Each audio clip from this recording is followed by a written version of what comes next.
ভারতের কলিজায় আঘাত হেনেছে ডক্টর ইউনূস। রংপুরের লালমনিরহাটে ভারতের সীমান্ত ঘেঁষা দিল্লিকে শায়েস্তা করতে বিমান ঘাঁটি চালুর সিদ্ধান্তের পর এবার একে একে চালু হচ্ছে কক্সবাজার, কুমিল্লা, সিলেট ও ফেনীতে বিমান ঘাঁটি চালুর সিদ্ধান্ত নিয়েছে ডক্টর ইউনূস। ভারতের সেভেন সিস্টার হুমকিতে ভয়ে ঘুমহারাম মোদির। বাংলাদেশের পাশে চীন, থাকছে বিশেষ প্রতিবেদন। গত 15 বছরে ফ্যাসিস্ট শাসনামলে ভারতের সাথে বাংলাদেশের সমস্ত চুক্তি বাতিল করল ডক্টর ইউনূসের অন্তর্বর্তী সরকার। ভারতের সাথে বাংলাদেশের যত চুক্তি হয়েছে গত 15 বছরে ফ্যাসিস্ট শাসন আমলে সেটা প্রকাশ করার দাবি করা হয়েছে এবং একই সাথে রামপাল সহ বাংলাদেশের জন্য ক্ষতিকর যে সমস্ত চুক্তি আছে সেগুলি বাতিল করার দাবি করা হয়েছে। এবং সর্বশেষ জানাবো ভারতীয় র এজেন্ট মুন্নি সাহার গোপন ষড়যন্ত্র ফাঁস। সে জীবনে যত মানুষের কোলে উঠছে অত পুরুষ মনে হয় সাধারণ নারী, আমাদের দেশে যেসব সাধারণ নারী আছে তারা অত পুরুষ জীবনে চোখেও দেখেন। ডিএনএ টেস্ট করাবেন, দেখবেন ওর বাপের নাম হয়েছে মুজাম্মেল কামাল, এই মুজাম্মেল বাবু। এতক্ষণ শুনছিলেন সংবাদ শিরোনাম, এখন থাকছে বিস্তারিত। হঠাৎ কেন বাংলাদেশের বিরুদ্ধে আধা জল খেয়ে লেগেছে ভারত? স্বৈরাচার শেখ হাসিনার ভয়াবহ পতনের পরও মোদি এতটা ক্ষেপেনি, কিন্তু এখন কেন বাংলাদেশের বিরুদ্ধে যুদ্ধে নেমেছে মোদি প্রশাসন? দিল্লির কোন দুর্বল জায়গায় আঘাত এনেছে ডক্টর ইউনূস, যে কারণে তেলে বেগুনে জ্বলে উঠেছে হাসিনার প্রভুদেশ ভারত? সামরিক সূত্রে জানা যায়, ভারতের কলিজায় আঘাত হেনেছে ডক্টর ইউনূসের এক মহাপরিকল্পনা, যা ঘুম কেড়ে নিয়েছে মোদির। মোদি বুঝে ফেলেছে ডক্টর ইউনূস আন্তর্জাতিক মানের খেলোয়াড়, তাকে মোকাবেলা করাকে বড় চ্যালেঞ্জ হিসেবে দেখছে ভারত। গত 16 বছর দিল্লির কথায় বাংলাদেশের সবকিছু চলেছে, কিন্তু এখন উল্টে গেছে গণেশ।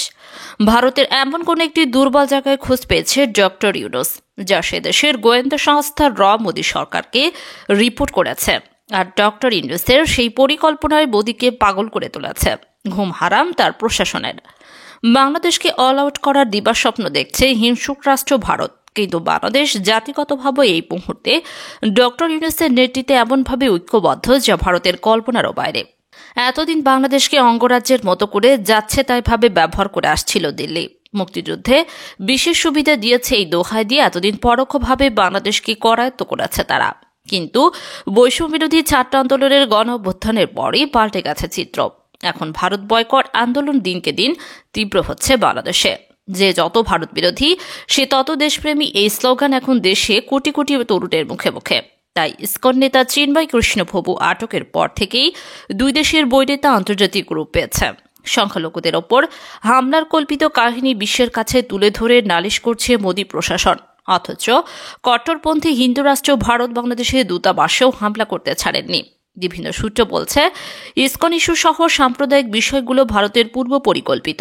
ভারত ইচ্ছা করেই বাংলাদেশকে উত্তেজিত করতে চাইছে, কারণ তারা জেনে গেছে ডক্টর ইউনূসের এক গোপন সামরিক পরিকল্পনার কথা। আর সে কারণেই ভারত এখন আগের চেয়ে বেশি দাদাকারি ফলাতে চাইছে। আজ আমরা জানতে চাই ভারতের এই পাগলামির মূল কাহিনী, জানব পেছনের গল্প। মনে থাকার কথা, গত কিছুদিন আগে রংপুরের মাহিগঞ্জ কলেজে অনুষ্ঠিত হয় সনাতন জাগরণ মঞ্চের মহাসমাবেশ। এটির আয়োজক ছিল হিন্দু জঙ্গি সংগঠন ইসকন। কিন্তু কেন রংপুরেই করা হলো এই সমাবেশ, তার পেছনেই লুকিয়ে রয়েছে ভারত খেপার মূল কাহিনী। মূলত ভারতের গোপন ষড়যন্ত্রের মহড়া ছিল এটি। সামরিক সূত্র বলছে, ব্রিটিশরা এশিয়ার বৃহত্তম একটি বিমান ঘাঁটি প্রতিষ্ঠা করেছিল রংপুরের লালমনিরহাটে, যা ভারতের সীমান্ত ঘেঁষা দিল্লিকে শায়েস্তা করতে এই বিমান ঘাঁটি আবার চালুর সিদ্ধান্ত নিয়েছে ডক্টর ইউনূস।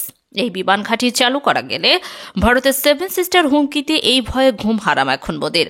ঘাঁটিটি ভারতের চিকেন নেক থেকে মাত্র 12 কিলোমিটার দূরে, যা করা গেলে হুমকিতে পড়বে ভারতের সার্বভৌমত্ব। নড়বড়ে হয়ে পড়তে পারে ভারতের সেভেন সিস্টার নামক 7টি রাজ্য। এমনিতেই সেখানকার রাজ্যগুলি দীর্ঘদিন স্বাধীনতার দাবিতে আন্দোলন করে আসছে। তার উপর হঠাৎ করে বাংলাদেশকে খেপিয়ে ভারত নিজেরাই নিজেদের বিপদ ডেকে আনছে। বাংলাদেশকে অস্থির করে ফায়দা লুটতে চাওয়া ভারত নিজের ফাঁদে পড়তে পারে সেভেন সিস্টার ইস্যুতে, কারণ দুই দেশের এমন শত্রু সম্পর্ককে সুযোগ হিসেবে নিতে পারে ভারতের পাশের শত্রু দেশ চীন। তারা যদি সেভেন সিস্টার ইস্যুতে বাংলাদেশকে সহযোগিতা করে, তবে মহাসংকটে পড়বে দিল্লি। তখন ভারতের চিকেন নেক ঝুঁকিতে পড়বে। ভারতের উত্তর পূর্ব রাজ্যগুলোর সঙ্গে দেশের অবশিষ্ট অঞ্চলের সংযোগ রক্ষাকারী একটি সংকীর্ণ ভূখণ্ড চিকেন নেক নামে পরিচিত। এই চিকেন নেককে কেন্দ্র করে ভারতের 7 সিস্টার রাজ্যগুলোর কথা বারবার শিরোনাম হচ্ছে। এখন মণিপুর রাজ্যে স্বাধীনতা আন্দোলন দপাতে ব্যাপক হত্যাযজ্ঞ চালাচ্ছে মোদী প্রশাসন। বাংলাদেশের আওয়ামী লীগ সরকার পতনের পর ঘুরে ফিরে আলোচনায় আসছে ভারতের 7 সিস্টার রাজ্যগুলো, কারণ আশঙ্কা করা হচ্ছে এই রাজ্যগুলো নিজেদের স্বাধীনতা ঘোষণা করতে পারে। এরই মধ্যে মণিপুরে শুরু হয়েছে আন্দোলন, প্রতিদিন মারা যাচ্ছে মানুষ। মণিপুর ভারতের সঙ্গে থাকতে চাইছে না, অশান্তি দেখা দিয়েছে অরুণাচল নিয়েও। চারিদিক থেকে শুরু বিপদের সংকেত আসছে ভারতের জন্য, এতে করে মহা টেনশনে পড়েছে ভারত সরকার। ভারতের 7 সিস্টার ইস্যুতে বাংলাদেশের সাথে কাজ করছে চীন, এমন সংবাদে কাঁপন ধরেছে মোদী প্রশাসনে। সংকটে এখন মোদীর গদি ভারতের চারপাশে শত্রু রাষ্ট্র চীন পাকিস্তানের পর শত্রু তালিকায় যুক্ত হয়েছে বাংলাদেশ। প্রতিবেশী দেশের সাথে এমন সম্পর্ক ভারতকে চরম সংখ্যায় ফেলছে।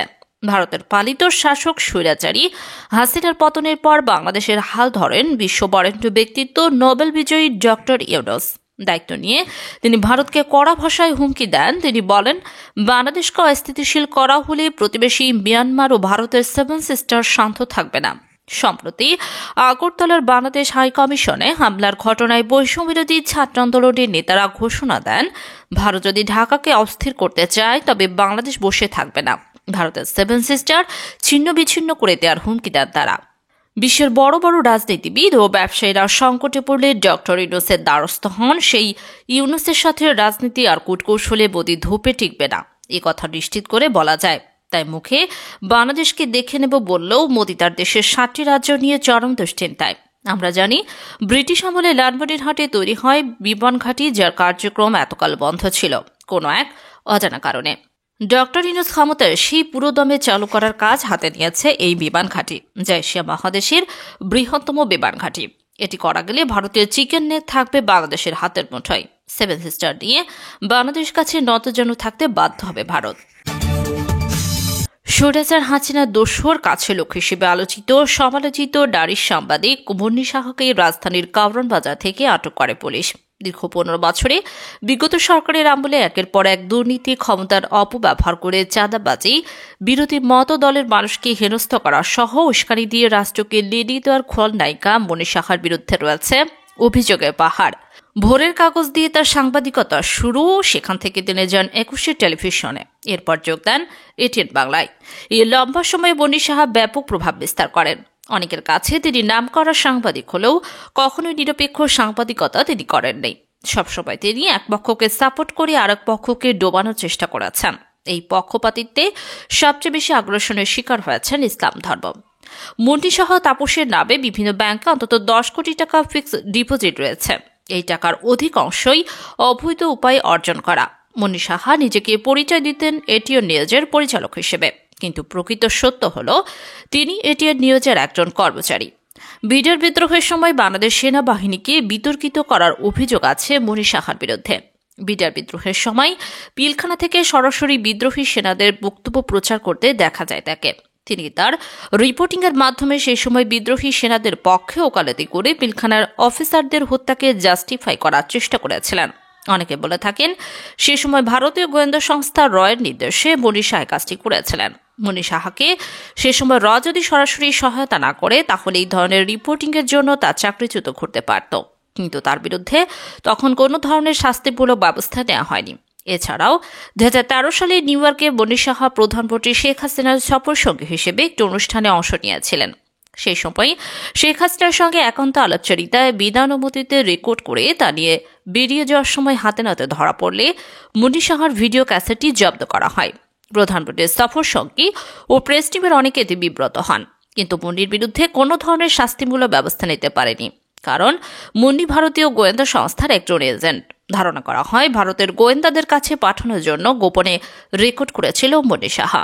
তবে এই ঘটনার পর থেকে সাবেক প্রধানমন্ত্রী শেখ হাসিনার আস্থা হারান তিনি। শুধু শেখ হাসিনাই নয়, বিএনপি চেয়ারপারসন বেগম খালেদা জিয়াকেও প্রেস কনফারেন্সে বিব্রত করেছিলেন মুন্নি সাহা। খালেদা জিয়াকে বেফাঁস প্রশ্ন করে উল্টো নিজেই সমালোচিত হন। মুন্নি সাহার অনৈতিক কর্মকাণ্ড নিয়ে অনুসন্ধানী সাংবাদিক ইলিয়াস দিয়েছেন চাঞ্চল্যকর তথ্য। বিজেপির মতো হিন্দুত্ববাদী মনোভাব ধারণ করা ইসলাম বিদ্বেষী মুন্নি সাহা বাংলাদেশের সুযোগ পেলেই ধর্মীয় উস্কানিমূলক বিষবাষ্প ছড়াতেন। এটিএন নিউজে কওমি মাদ্রাসার বিরুদ্ধে একতরফা রিপোর্ট করে মুসলমানদের মনে আঘাত করতে তার বিবেক এতটুকু কাঁপেনি।